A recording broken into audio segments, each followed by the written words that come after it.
Now at 6:30 on WKYT this morning, a central Kentucky distillery is one of many places damaged by a line of strong storms. We've got details on an overnight police chase that ended with shots being fired and an arrest in Franklin County. After a 3-year break, the nation's largest Christian music festival is returning to the Bluegrass. Tracking, alerting, protecting. This is WKYT This Morning.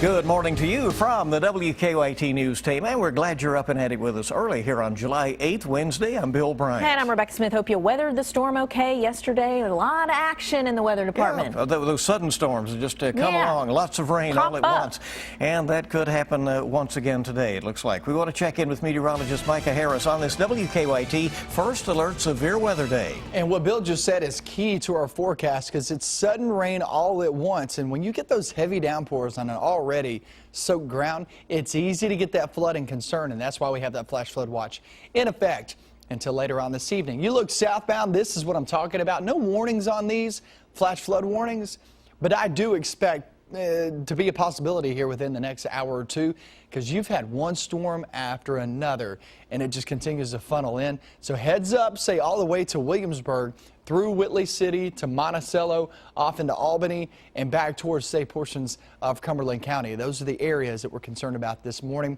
Today's forecast, it takes you in throughout your afternoon. That front still sticks around. As long as that is around, I should say, that's when you see those scattered showers and thunderstorms develop. I'll have that and also when we can get rid of the rain coming up in just a few minutes. We heard get rid of, so we look forward to that. Thank you, Micah. Well, yesterday's storms are to blame for damage to a central Kentucky distillery. Right, strong winds suddenly ripped the roof right off of a warehouse at Heaven Hill Brands in Nelson County. A second warehouse that stores about 19,000 barrels of bourbon was also damaged. The master distiller there says it will take some time to fully repair all the damage. It looks like if things go well, working nonstop, we'll have a new roof on it probably within 2 to 3 weeks. And the other warehouse, probably, I'd say within a week, we'll have it repaired. But cost-wise, we really won't know till we can get inside and really kind of take a look at the structure. Now, in total, the distillery houses more than 1 million barrels inside 51 different warehouses. Potter says it's too early to tell if any of the bourbon barrels were compromised, but he says they're pretty resilient. The National Weather Service will be in Fleming County today to survey storm damage. Emergency manager there says that a shed was destroyed, trees were knocked down along Highway 11 near Flemingsburg. He also says the roof of a barn was blown off on Convict Pike, which you can see in this photo here. No one was hurt. And Lawrence County heavy rains likely caused a rock slide that is still blocking a road. Emergency management says Kentucky 1760 is blocked. They shared this photo of a massive rock that ruptured a gas line when it fell. With more rains on the way, remember we can help you track the storms even when you happen to be away from the TV. Download our WKYT weather app and take control of our First Alert Defender on WKYT.com. And here on WKYT this morning, it is now 6:33. And this morning we're tracking an international crime alert that has Kentucky connections. The FBI says an online predator was manipulating young girls and using nude pictures to exploit them. More than 100 victims have been identified so far, but the FBI says there are hundreds more out there. WKYT's Mark Barber is here with the details, including the connection to the Commonwealth. Mark? Good morning, Bill. The FBI says that a 31-year-old terrorized nearly 350 teenage girls before he was sentenced to more than 100 years in prison. 2 of his victims were here in Kentucky, but federal investigators think that there could be more out there, so they are still searching for other victims. That's why Ashley Reynolds is sharing her story. She says when she was 14, someone claiming to be a 15-year-old boy told her that he had an embarrassing sexual picture of her and he would send it to her MySpace friends if she did not send him any more. When she exposed herself, investigators say that the man on the other end of the screen, Lucas Chancellor, a 31-year-old Florida man, took a screenshot and started blackmailing her to get more pictures. Investigators tell us that Chancellor used hundreds of screen names from cuddly to good-looking guy to gain the trust of girls in 26 states. We're told the online predator searched for victims on popular online chat rooms. I gave him the pictures and I got to keep my reputation. Chancellor made her believe that he knew where she lived, where she went to school, her activities, all that, and the fact that she lived with her mother and brother, and he just came out right out and threatened her that he was going to harm her and her family if she didn't produce for him. While Chandler has now been convicted on multiple counts of child pornography production, the FBI says many, 250 in fact, of his 350 victims still have not been identified. They say one of those victims was in northern Kentucky and another in western Kentucky, and they worry that there could be even more out there, Bill. Very disturbing, you know, and here's the thing. Kids these days so often have access to online. You know, Right. they're carrying the phones. Many parents want them to have the phones in case there's an emergency situation. Does the FBI have any suggestions for keeping kids safe? They do, and they say really you only have to keep 3 basic things in mind if you are online. First, you need to remember that whatever you are told may not be the case. They say that the person on the other end of the screen may be lying about who they are. They say second, do not show any pictures to strangers, and if you do put content online, make sure it's something that you would also show your grandmother. Finally, if you feel like you are being targeted by a predator, tell someone, tell your parents, tell a teacher or law enforcement. Now, the FBI says if you are a parent, that's why it's so important to keep those communication lines open with your children, Bill. All right, a lot more to go on this story, obviously. Mark Barber, thank you.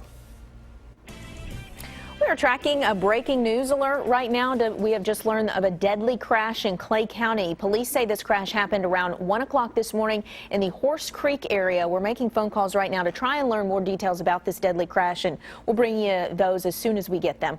We're also tracking breaking news out of Baltimore, Maryland, where police say 3 people are dead after 2 gunmen pulled up in vans, got out and started firing off shots. A woman and 2 men were killed. Another woman who was struck walked to a hospital. The shooting happened near the University of Maryland Baltimore campus. New this morning, charges are pending against a Franklin County man after an overnight police chase. State police say they pulled over 37-year-old Daniel Ryan on Bald Knob Road in Franklin County. But police say Ryan tried to hit a trooper with his car, forcing the trooper to shoot at him.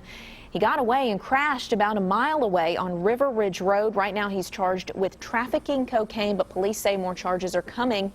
And new this morning, a man is okay after flipping his car overnight in Lexington. Police say the car ended up on its top after crashing about 11 o'clock last night on Lakeshore Drive off Richmond Road. The driver had to be cut out of the car. One person saw the driver crash into other cars before it flipped. And I heard a big bang out front, and I looked outside and there was a station wagon in my front yard, and it had hit my neighbor's car as well as the car in front of my house. And as soon as I got outside, he drove off and couldn't get a license number or anything, but got a good look at the car though. Police say they think the driver was under the influence when he crashed.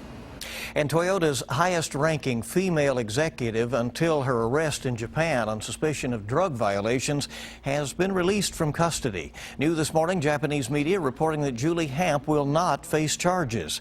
The American was released this morning. Hamp resigned last week from Toyota. She was arrested last month on suspicion of having oxycodone shipped from Kentucky to Japan. The South Carolina House is expected to begin debate today on a bill to remove the Confederate flag from the Capitol grounds. The state Senate gave its final approval to the bill yesterday. If the House goes along with the Senate's bill, the flag could be removed by the end of the week. In Lexington, Mayor Jim Gray is calling for the city to review the placement of 2 Confederate statues in downtown Lexington. The John Hunt Morgan statue sits outside the old courthouse, and the John C. Breckinridge statue is in Cheapside Park. The mayor has asked the Urban County Arts Review to talk to city leaders and civil rights leaders, historians, and others in the community. The time right now is 6:39 on WKYT. Kentucky Governor Steve Beshear says he will not be calling a special session to handle issues stemming from the U.S. Supreme Court ruling that legalized same-sex marriage. House Speaker Greg Stumbo had asked for a special session after some county clerks stopped issuing marriage licenses altogether in response to the ruling. But he did not say what he wanted the legislature to do, and only the governor can call lawmakers back into session.